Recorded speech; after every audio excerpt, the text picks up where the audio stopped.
Every Nation Campus adalah organisasi global yang memberdayakan pelajar-pelajar untuk life, leadership, integrity, faith, dan excellence. Every Nation Campus menghadirkan berbagai acara dan ibadah untuk para pelajar bisa melatih dan belajar mengenai life. Salah satu acara yang dijalankan setiap minggu adalah Campus Fellowship. Campus Fellowship adalah tempat di mana para siswa bisa menemukan dan mengekspresikan potensi mereka dalam komunitas yang sehat dan relasional dan berakar kepada menghormati Allah dan menjadikan murid.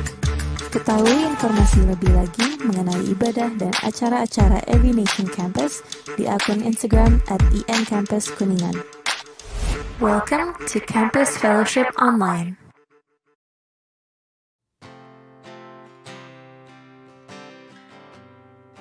Hi! Welcome to Every Nation Campus. Let's worship together. I count on one thing. The same God that never fails will not fail me now.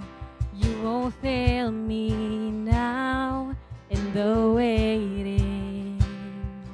The same God who's never late is working all things out. You're working all things out. Yes, I will lift you high in the lowest valley. Yes, I will bless your name. Oh yes, I will sing for joy when my heart is heavy all my days. Oh yes, I will.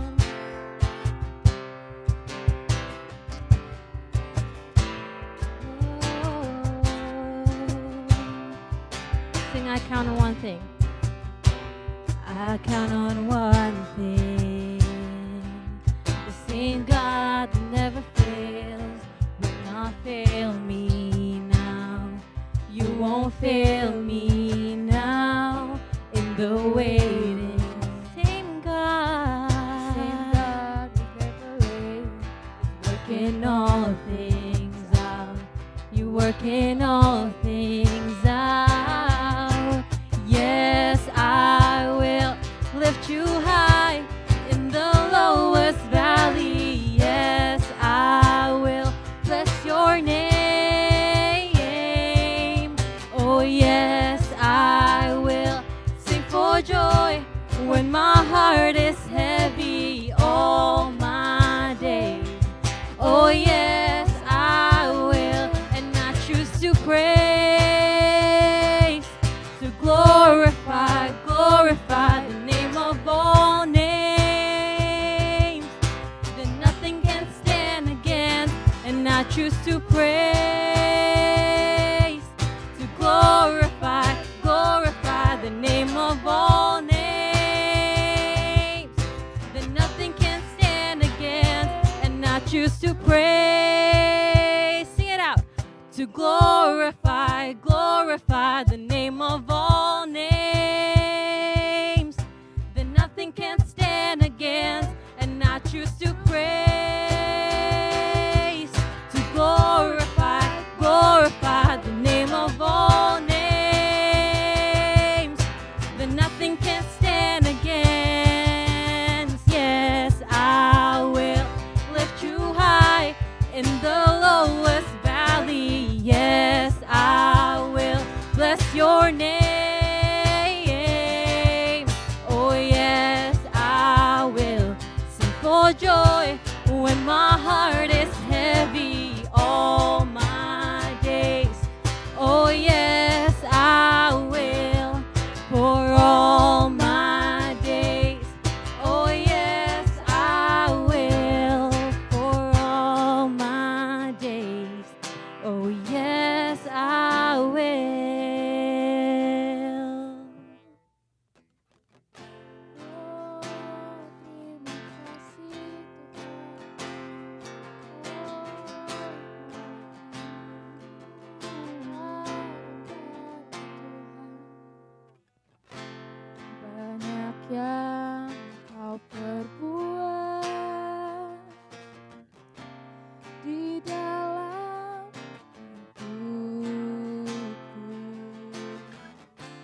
bersyukur Bapa,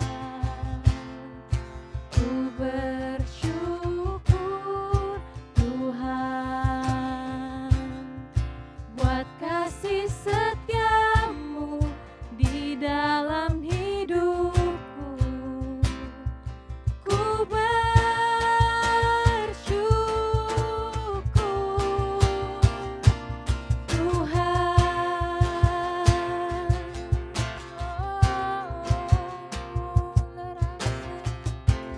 Banyak yang kau perbuat,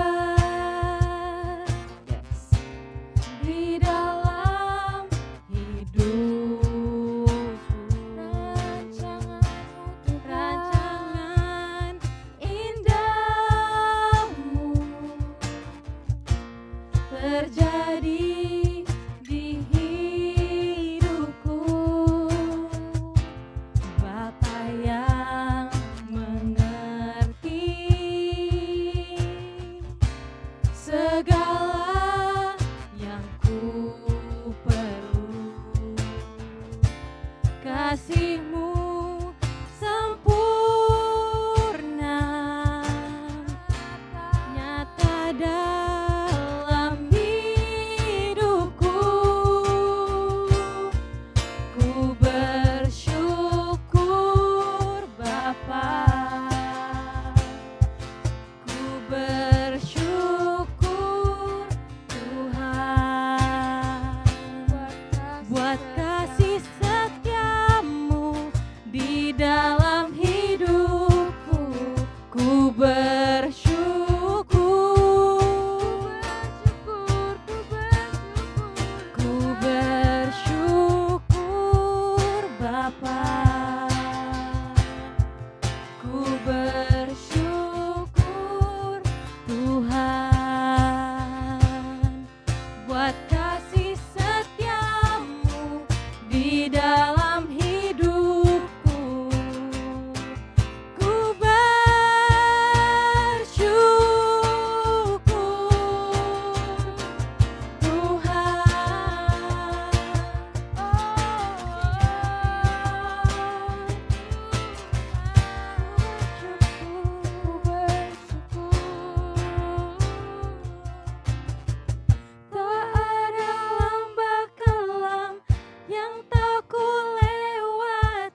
di dalam hidupku. Ku bersyukur, ku bersyukur Bapa, ku bersyukur Tuhan buat kasih setiamu di dalam hidupku. Ku bersyukur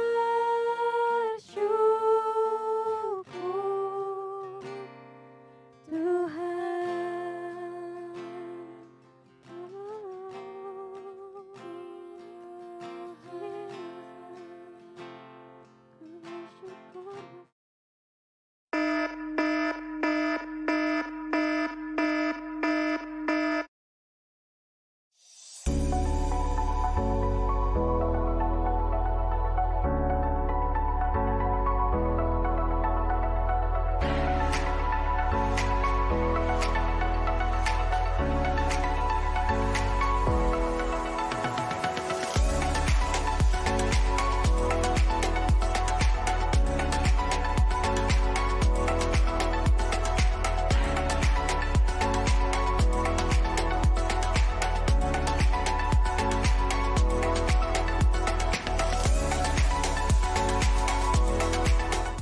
Oke guys, gue mau ke campus fellowship.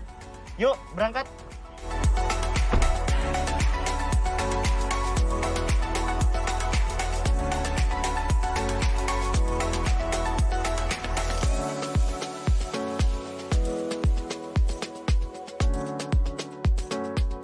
Akhirnya nyampe juga. Yuk, masuk.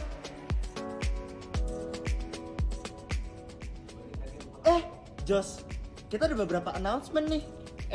Buat kalian yang belum ikut live group, bisa cek IG highlights kita atau DM kita di @iankampuskuningan. That's right. Let's get connected to a healthy community, guys. Kak, ada announcement lagi? Ya, ada. Untuk teman-teman yang punya pokok doa, bisa DM langsung ya ke IG kita. Dan jam 8 malam hari Rabu, kita ada doa bersama. So, see you guys. Itu betul sekali. Dan untuk yang terakhir, setiap hari Sabtu jam 5 sore, kita ada campus fellowship. Jadi jangan lupa untuk ajak teman-teman kalian, adik kalian, kakak kalian, nenek, kakek, semuanya. Gue ulang lagi, setiap hari Sabtu jam 5 sore, jangan lupa untuk ajak semuanya. Oke, so that's it from me. Are you ready for campus fellowship? Let's go!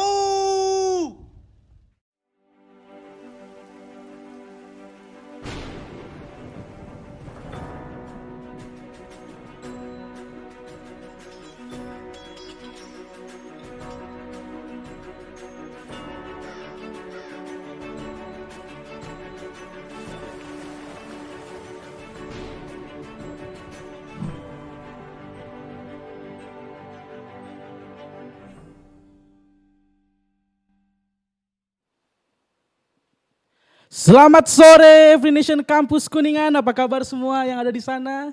Apa kabar? Siapa yang terberkati dengan present worship tadi?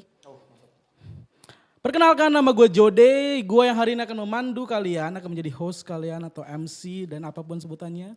MC KJ kalian hari ini. Oh iya, sebelum itu shout out untuk Kaica atau IN Kampus Bali. Yeah. Hari ini kita akan sama-sama masuk di minggu ketiga dari series The Bright Side. Minggu ini kita akan sama-sama ngebahas tentang hope in suffering. Yang akan membawakan firman minggu ini adalah orang spesial, pakai telur, enggak, itu Indomie. Orang spesial yang banyak banget kontribusinya dalam hidup gua, koko gua sendiri. Langsung aja, siapa lagi kalau bukan Mr. Justin Coandi. Terharu gue Jod. Apa kabar? Baik. Tadi judulnya apa? Gue preaching apaan ya hari ini? Hope in suffering. Kayaknya gue aja yang preaching gimana? Oh iya silakan. Okay, so today we will talk about hope in suffering. Yes. Itu bahasa Indonesia apa Jod? Pengharapan di dalam penderitaan. Penderitaan, betul. Nah yang namanya penderitaan guys, itu kan sangat-sangat kompleks ya. Tapi yang pada hari ini kita mau bahas bukan penderitaan yang disebabkan oleh kesalahan diri sendiri. Nah itu yang namanya konsekuensi. Yes. Jadi kita melakukan kesalahan, kita dihukum atau kita harus menghadapi konsekuensi dari apapun tindakan kita itu. Tapi ini kita mau bahas tentang penderitaan yang kita tidak pantas untuk mengalami. Seperti apa? Misalnya penderitaan saat kita saudara kekasih yang meninggal. Atau penderitaan kita sedang bergumul dengan depresi. Atau kita di masa lalu kita pernah menjadi victim kekerasan atau mungkin juga pelecehan. Atau pada saat ini kita menghadapi situasi yang susah. Itu semua penderitaan yang kita pikir kita tidak pantas untuk mengalaminya. Apa yang kita akan pelajari pada hari ini dari kisah Ayub? Kita akan baca dari Ayub 1 ayat 6 sampai 12 dan satu poin yang aku ingin menyampaikan pada hari ini adalah ini. We may not understand why we suffer. Mungkin kita tidak mengerti mengapa kita menderita. Tetapi kita bisa menaruh pengharapan kita di dalam hikmat Allah. Mari kita baca dari Ayub 1 ayat 6 sampai 12. Silakan Jud. Ayub 1 ayat 6 sampai 12. Jadi ini percakapan Tuhan dengan iblis. Butuh nada enggak? Kalau bisa ya. Bisa kasih logat Makassar gitu. Atau... Pada suatu hari datanglah anak-anak Allah menghadap Tuhan dan di antara mereka datanglah juga iblis. Maka bertanyalah Tuhan kepada iblis, "Dari mana engkau?" Lalu jawab iblis kepada Tuhan, dari perjalanan mengelilingi dan menjelajahi bumi. Menjelajah maksud saya. Lalu bertanyalah Tuhan kepada iblis, apakah engkau memperhatikan hambaku Ayub, sebab tiada seorang pun di bumi seperti dia, yang demikian saleh dan jujur, yang takut akan Allah dan menjauhi kejahatan. Lalu jawab iblis kepada Tuhan, apakah dengan tidak mendapat apa-apa Ayub takut akan Allah? Bukankah engkau yang membuat pagar sekeliling dia dan rumahnya serta segala yang dimilikinya? Apa yang dikerjakannya telah kau berkati dan apa yang dimilikinya makin bertambah di negeri itu. Tetapi ulurkanlah tanganmu dan jamahlah segala yang dipunyainya, ia pasti mengutuki engkau di hadapanmu. Maka firman Tuhan kepada iblis, nah segala yang dipunyainya ada dalam kuasamu, hanya janganlah engkau mengulurkan tanganmu terhadap dirinya. Kemudian pergilah iblis dari hadapan Tuhan. Nah, teman-teman mungkin bisa baca selanjutnya juga di rumah, baca masing-masing ini ya. Karena ini kisahnya Ayub tuh sangat panjang sebenarnya. Yes. Setelah ini kita tahu apa yang terjadi adalah penderitaan itu terjadi dalam hidupnya Ayub. Yang namanya ujian yang iblis ini terjadi dalam hidupnya Ayub. Yeah. Sampai apa tuh, hak milik dia atau kekayaan dia hilang semua. Yeah. Anak-anaknya dia meninggal semua. Habis itu sampai kesehatan dia, sampai dia sakit apa itu namanya? Kusta. Yes. Penderitaan itu terjadi dalam hidup Ayub. Tapi kita bisa belajar dua hal di dalam perikop ini. Yang pertama, suffering is not God's creation. Come on. Yang namanya penderitaan itu bukan ciptaan Allah. Dan yang kedua, suffering is orchestrated by God. Nah, walaupun penderitaan itu bukan ciptaan Allah, tapi penderitaan diatur oleh Allah. Yeah. Yang pertama ya, tadi suffering is not God's creation. Penderitaan bukan penciptaan Allah. Kita lihat lagi di ayat 11. Tadi dikatakan apa? Iblis yang katakan ini kan, tetapi ulurkanlah tanganmu dan jamallah segala yang dipunyainya. Ia pasti mengutuki engkau di hadapanmu. Nah, tadi kita bilang kasusnya Ayub, ini bukan kesalahannya Ayub. Betul. Ini bukan hukuman Tuhan kepada Ayub. Iya. Tadi apa yang kita bilang? Yang tadi kita barusan baca. Ayub dibilang di sini adalah anak yang saleh, anak yang jujur. Betul. Bukan anak sih sebenarnya. Udah Bapak-bapak. Udah berkeluarga dia Iya, sebenarnya. oke. Tapi kalau kita melihat di dalam perspektif ketiga gitu ya. Mungkin kita bisa bertanya, mengapa Tuhan mengizinkan ini dalam hidupnya Ayub? Emang ini hidupnya Ayub tuh kayak buat main-main gitu ya? Iya. Buat iblis main-main dengan hidup Ayub atau Tuhan main-main di dalam hidup Ayub. Mengapa Tuhan mengizinkan penderitaan ini dalam hidupnya Ayub? Aku mau kita semua untuk mengerti ini. Tuhan hanya mengizinkan iblis untuk melakukan apa yang dia lakukan. Karena Tuhan mengetahui akibatnya akan berbeda dengan ekspektasi iblis. Come on. Aku ulangin lagi karena ini sangat besar nih konsepnya. Yes. Tuhan hanya mengizinkan iblis untuk melakukan apa yang dia lakukan. Karena Tuhan mengetahui akibatnya akan berbeda dari ekspektasi iblis. Di kasusnya Ayub seperti apa? Iblis ekspektasinya untuk membawa penderitaan dalam hidupnya Ayub. Dan supaya Ayub mengutuk Tuhan. Tapi apa kenyataannya? Apa yang terjadi saat penderitaan itu terjadi dalam hidupnya Ayub? Yeah. Kita lihat di ayat 21 sampai 22.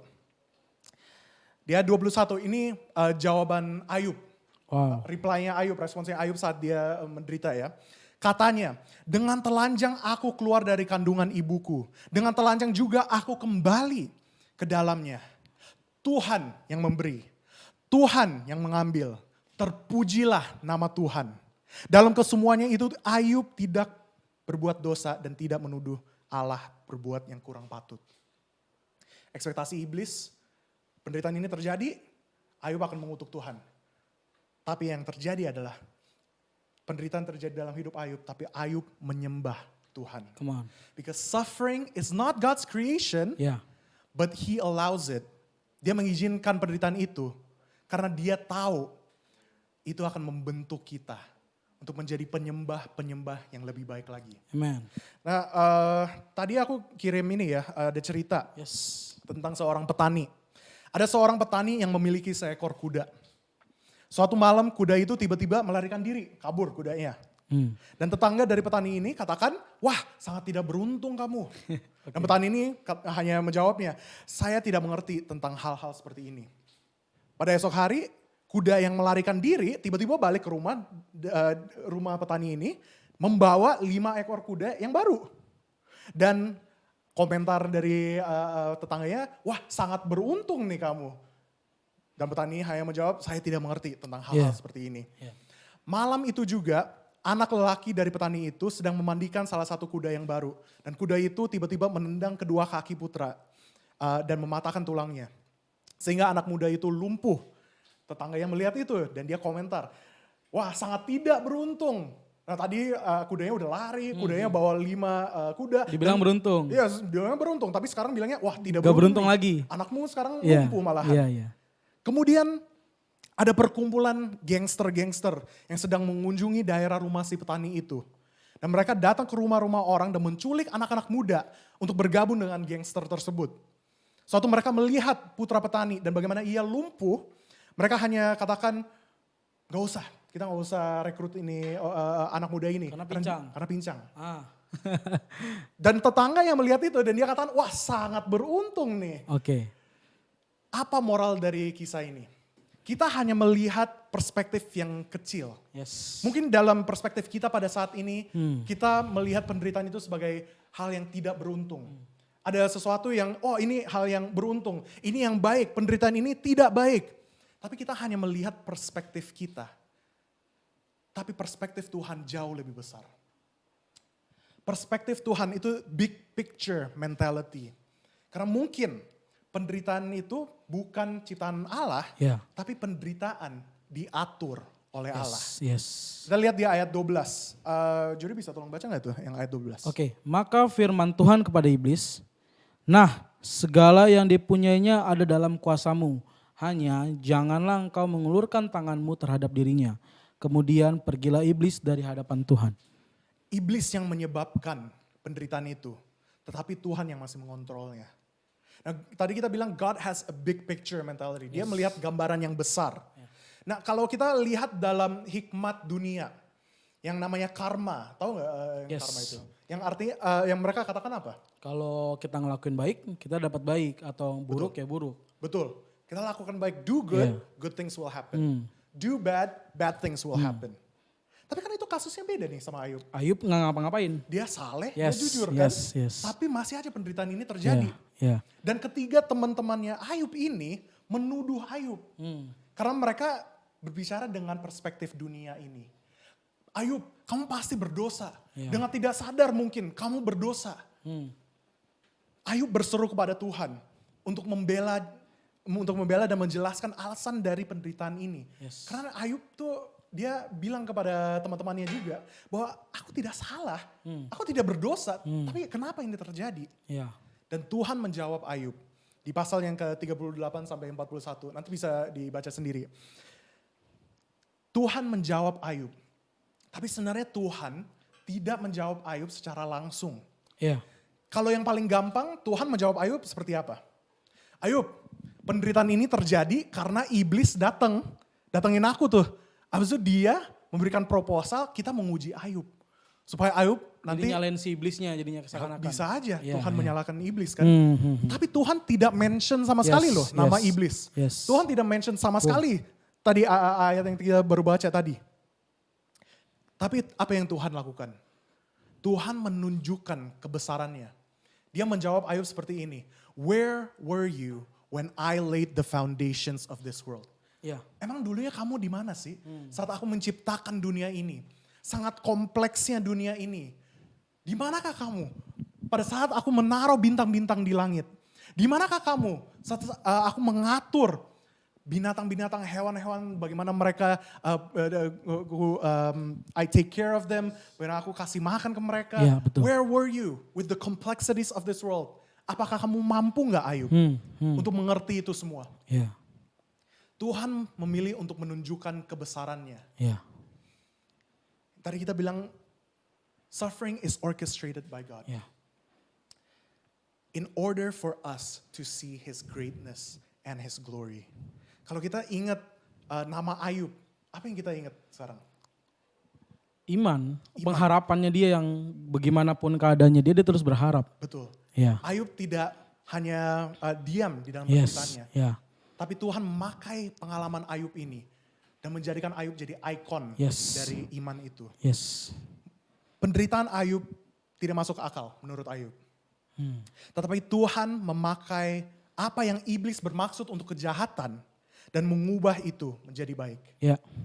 Mungkin penderitaan kita sekarang juga tidak masuk akal. Kenapa emangnya kita harus mengalami penderitaan itu? Mengapa kita harus mengalami kesusahan? Mungkin kita tidak ngerti pada saat ini.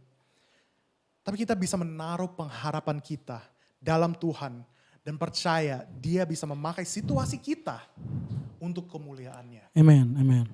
Aku ingin menutup dengan satu analogi lagi. Banyak kali kita bilang it's not fair, Iya. gak adil. Kenapa emang aku gak berbuat salah, aku bisa menghadapi penderitaan ini. Dan itu yang Ayub katakan juga. Dia menderita walaupun dia tidak bersalah. Tapi yang namanya Ayub, yang namanya kita, yang namanya Jode, yang namanya Justin, kita semua masih manusia kan? Ya. Kita masih ada dosanya juga kan? Tapi ada seseorang 2000 tahun setelah Ayub Wow.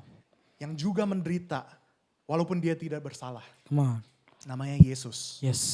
Ayub pada saat dia menderita, dia berseru kepada Tuhan. Ya. Dan Tuhan menjawab dia. Yesus di dalam penderitaannya, dia berseru kepada Tuhan. My God, why have you forsaken me? Allahku, Allahku, mengapa engkau meninggalkan aku? Tapi Tuhan tidak menjawab dia. Jesus suffered the ultimate suffering.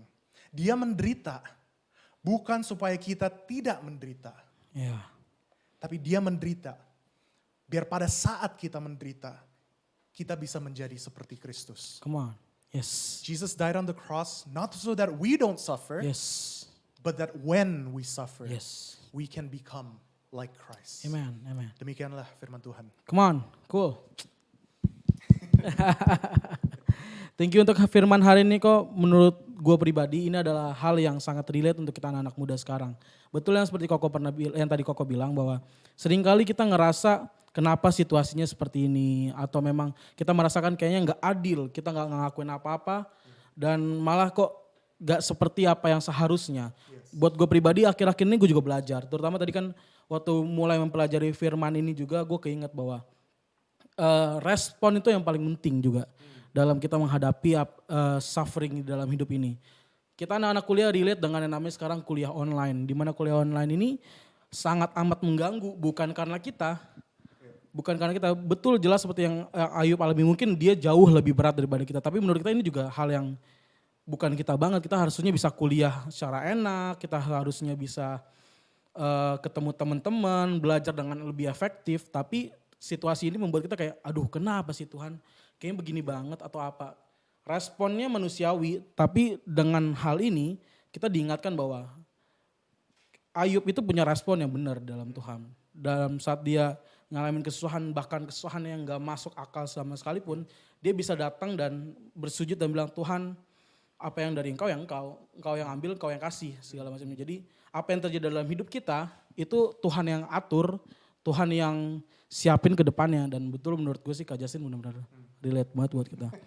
Thank you untuk firman hari ini, untuk teman-teman semua yang ingin kasih pertanyaan langsung bisa komen di bawah. Kita tunggu pertanyaan-pertanyaan hitsnya. Kita akan ada sesi Q&A sekitar 15 menit untuk pertanyaan. Bagi kalian yang mau nanya-nanya langsung, balik lagi langsung komen di bawah. Sebisa mungkin kita akan jawab semua pertanyaan-pertanyaan yang... Semoga.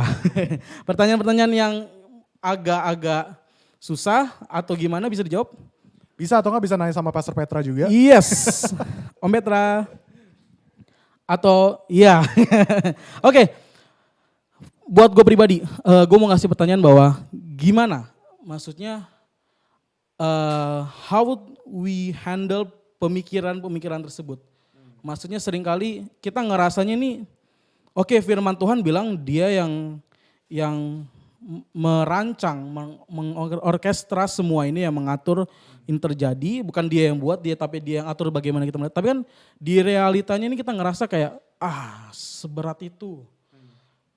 Dan mungkin nggak semuanya dari kita yang inget banget tentang Ayub ini. Menurut you pribadi atau apa yang pernah you alamin, bagaimana kita handle perasaan itu atau handle harapan itu kepada Tuhan? Ya, banyak kali emang kita pikir tuh kayak hidup ini kita yang kontrol. Yes. Tapi kan sebenarnya ada situasi-situasi di mana kita nggak bisa kontrol situasi yang di luar. Mungkin kita bisa kontrol apa yang ada di dalam diri kita. Dan itu sebenarnya yang aku juga ingin sampaikan juga kepada kita. Yeah.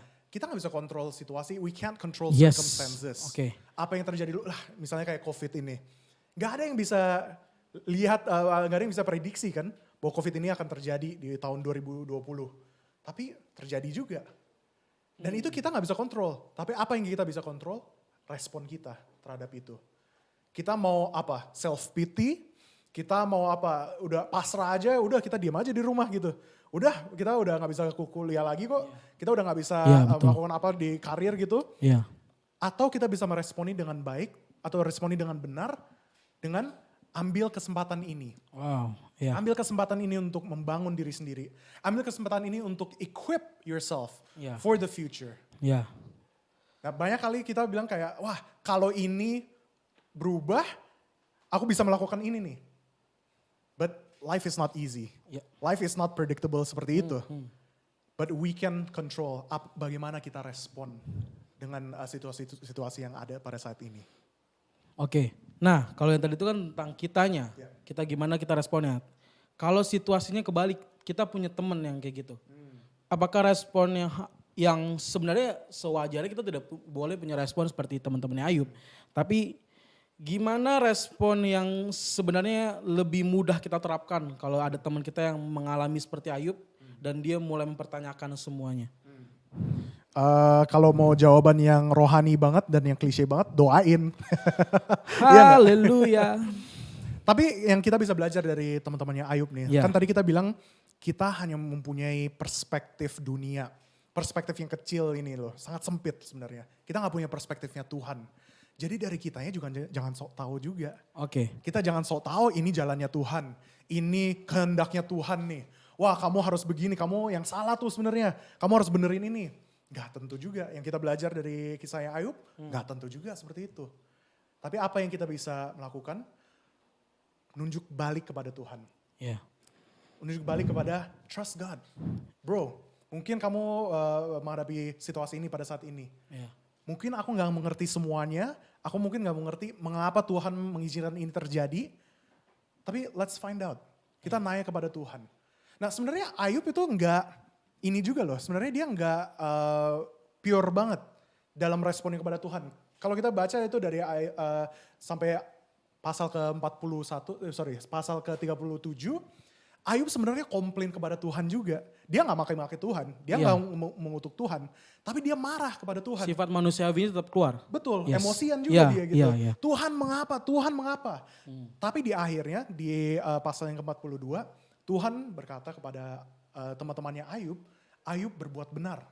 Walaupun dia masih marah-marah, tapi dia berbuat benar. Kenapa? Karena Ayub masih komplainnya kepada Tuhan dalam sifat doa. Oke. Dan apa yang kita bisa lakukan, kita bukan sok tahu, kita bukan kasih jawaban, kita bukan kasih Yes. ini nasihat yang benar nih. Be there for them. Ada di situ untuk comfort them, be there for them untuk tunjuk balik kepada Tuhan. Let's find out apa kehendak Tuhan. Berarti ingat, jadi kalau misalnya kita ada teman-teman kayak gitu, kita nggak boleh sok tahu guys. Jangan nggak usah terlalu banyak ngomong. Karena sering kali saat teman-teman kita ngerasa hal yang seperti ini, kalau kita kebanyakan ngomong dia pasti bakal lebih burn out gitu loh. Lebih capek lagi malah. Lebih capek lagi dan betul yang kata Kak Justin bilang bahwa hal yang paling perlu kita lakukan adalah ada untuk mereka dan biar perlu arahkan mereka, bukan biar perlu, harus kita arahkan mereka ke dalam doa. Ke dalam bagaimana arahannya Tuhan untuk mereka. Next question, ini ada dari teman-teman kita nih. Dari pertanyaannya cukup, menurut gue pribadi sulit karena tipis. Oke, sip. Apa bedanya karma dan tabur tuai? Oh. Oke, nah seru nih sebenarnya. Karma sama tabur tuai. Yang namanya karma itu hanya setengah benar sebenarnya. Oke. Tabur tuai itu betul Alkitabiah sebenarnya kan. Tapi kalau yang namanya karma kan melakukan ini akan terjadi ini. Kalau kita melakukan yang salah, orang bilangnya apa? Wah, karma tuh. Ya itu gak benar juga, kan kita tadi barusan baca di kisahnya Ayub gitu. Iya. Gak tentu juga dia berbuat salah. Tapi kalau yang namanya karma itu kayak, wah udah pasti dia berbuat salah. Tapi yang namanya tabur tuai kan, wah kemarin aku baru baca ini juga. Tergantung situasi. Yes. Dan situasi itu tuh yang tadi kita gak bisa kontrol juga. Kita bisa menabur sesuatu, kita menunggu berapa lama, masih aja gak bertumbuh. Iya. Tapi juga bisa kita menabur sesuatu dan apa tuh namanya, the good soil. Yang namanya soil apa ya? Ya itu. Tanahnya yang Oh, subur. oke. Wah, oke. Tanah yang subur, kan itu juga kita nggak tahu juga kan. Tanah yang subur itu akan membuat apa yang kita tabur itu jadi bertumbuh. Iya. Tergantung situasi, tergantung apa yang terjadi juga. Ya, kalau gampang bilangnya tergantung Tuhan. Apakah Tuhan yang mau itu bertumbuh? Balik ke Tuhannya lagi. Balik ke Tuhannya Yes. lagi gitu. Tapi kita selalu harus tabur yang baik dong. Jangan tabur yang jahat juga.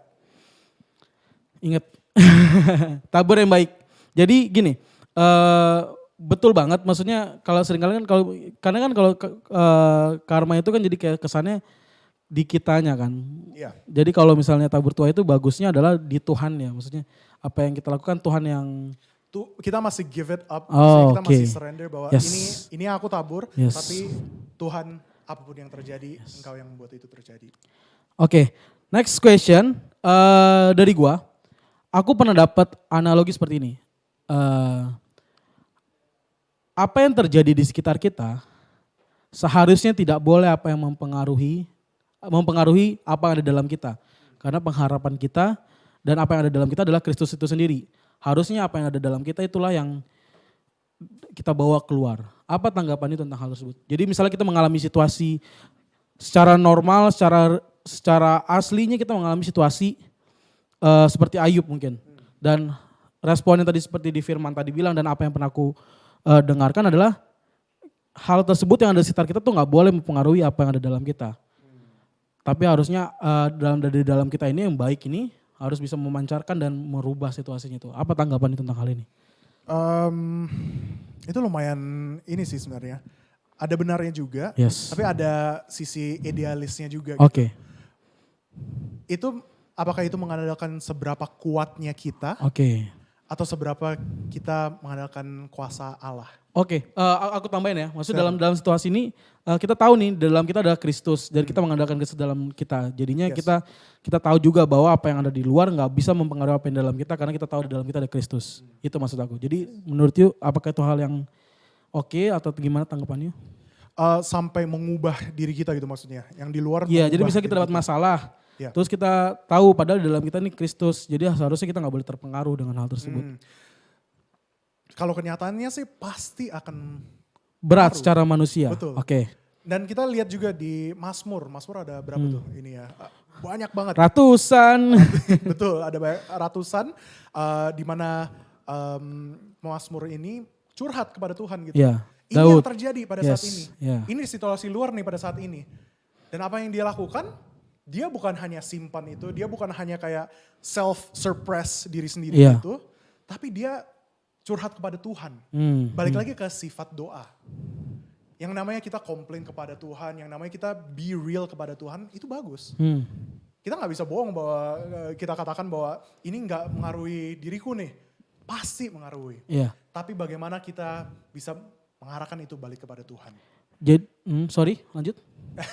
Gue cuma mau nambahin aja Oke, sebenarnya. Mau nambahin aja bahwa Yeah. just be real with God. Yes. Oke. Apapun itu, kalau ada situasi di mana kita nggak enak, di mana kita marah, pray to God, say it to God. Tuhan, gue lagi marah nih sekarang. Oke. Tuhan, gue lagi sedih sekarang. Tuhan, gue lagi seneng sekarang. Ya kalau lihat di Mazmur itu kayak kita bilang kayak galau banget nih orangnya. Ada senengnya, ada marahnya, ada kayak banyak emosian gitu di Ya, dalam Mazmur. ya. Tapi balik lagi gitu arahnya kepada Tuhan. Yes. Stay within God's presence.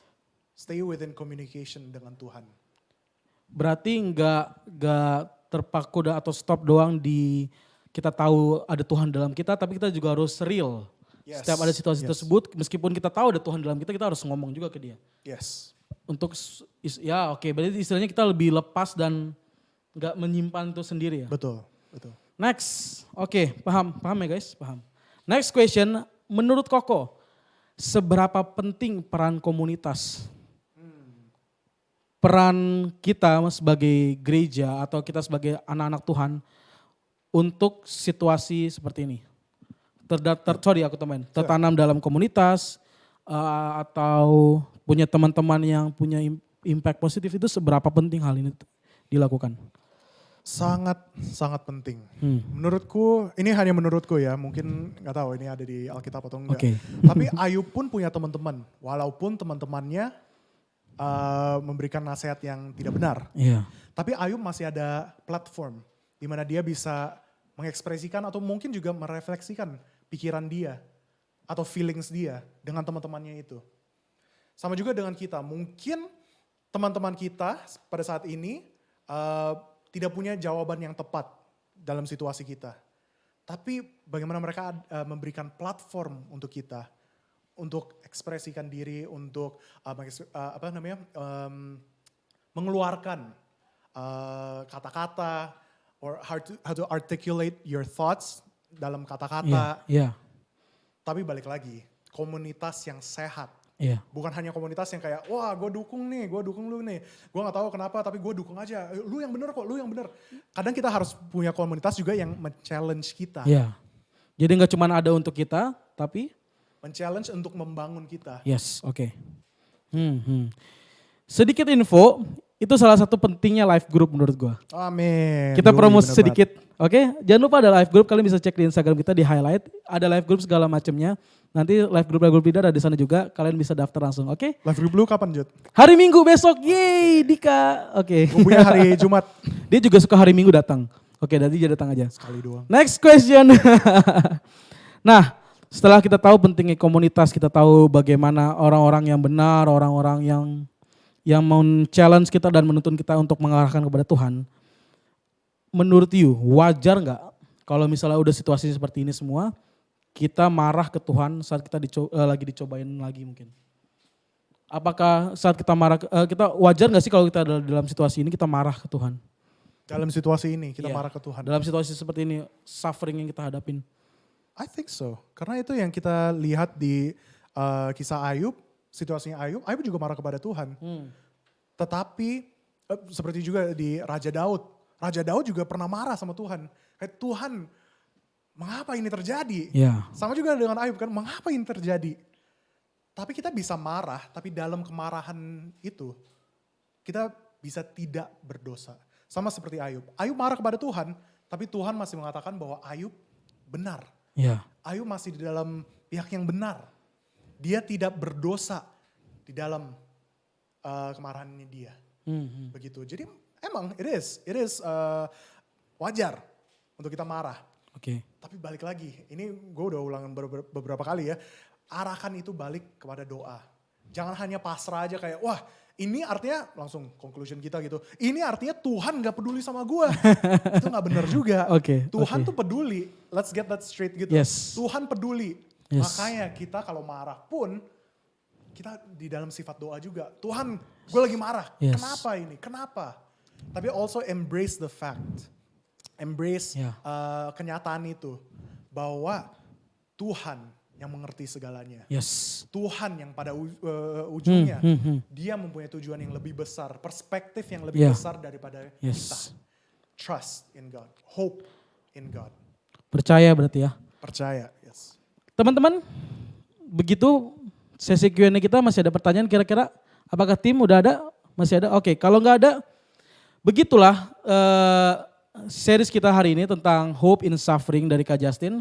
Kalau gue boleh ambil kesimpulan dari semua ini? Boleh, silakan. Boleh. Kalau gue bisa ambil kesimpulan dari semua ini adalah itu soal bagaimana kita tahu dan melihat big picture yang Tuhan siapkan untuk hidup kita. Jadi teman-teman semua gue encourage untuk terus percaya dan berharap bahwa apapun yang terjadi di kita ini bukan karena kita salah atau bukan karena itu terjadi supaya kita kenapa-napa, tapi kita harus melihat bahwa itu terjadi semua untuk Tuhan menunjukkan gambaran besar dirinya yang hadir dalam hidup kita. Tetap berharap, jangan pikirin kemana-mana, Tuhan siapin semuanya buat kalian. Amen? Amen. Thank you Kak Justin untuk hari ini. Sangat terberkati untuk firman hari ini dengan praise and worship tadi juga kita sangat terberkati. Sebelum itu kita bisa tutup dengan doa kali ya. Bisa. Oke, banget.